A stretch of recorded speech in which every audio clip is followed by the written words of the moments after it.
Daily I practice swordsmanship, for Shaitan will come against the tents of those who lay their lives aside and give to Yah as sacrifice. Their roles unfold in scrolls that told of how they joined the holy fold and finally fit to fill the mold when first decreed of long ago.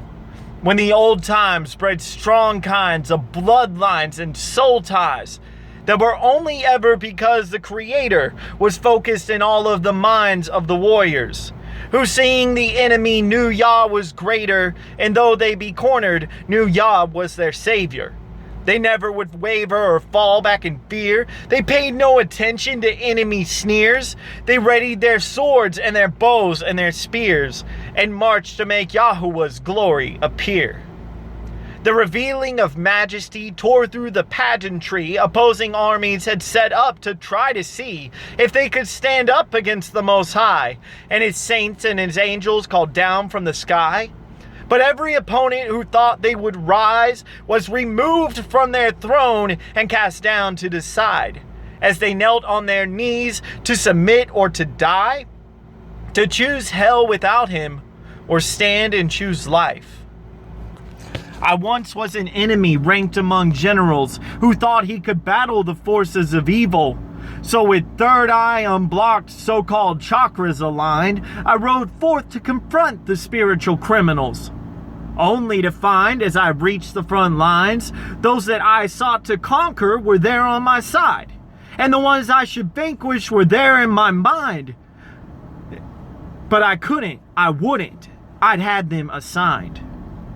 After countless battles raging war, I came upon a book. Dropped upon the field of gore, I grabbed it with my hook, and what I found within its binding left my spirit shook. The book of life lay in my open palms. Of course I'd take a look. The enemy camp had dropped it, and I normally would burn it, but the pages were unusual, so I began to turn them. And what I found began to thaw my frozen and immobile heart. Line by line, I read the names of those who'd given up their part to join with him who made the land, the waters, and the countless stars. I'd seen them on the battlefield, but never saw for what they are.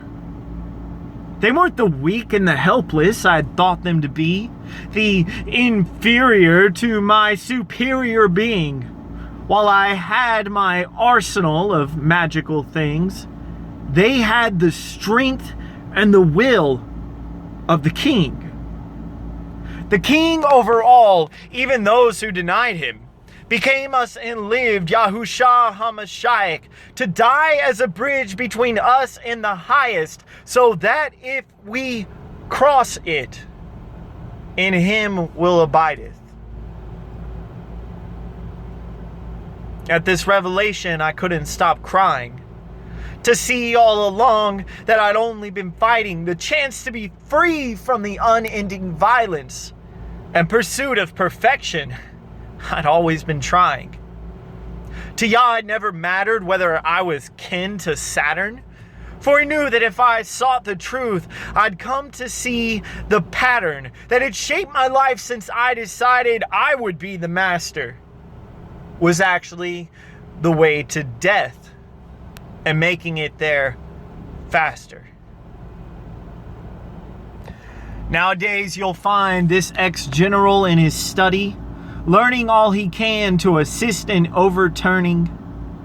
For evil still runs rampant and its spread is steady growing. But I will trust in Yah alone the victory, as knowing that now I conquer fear with prayer when before was only hoping. And though we feel it's open now, his story is actually closing.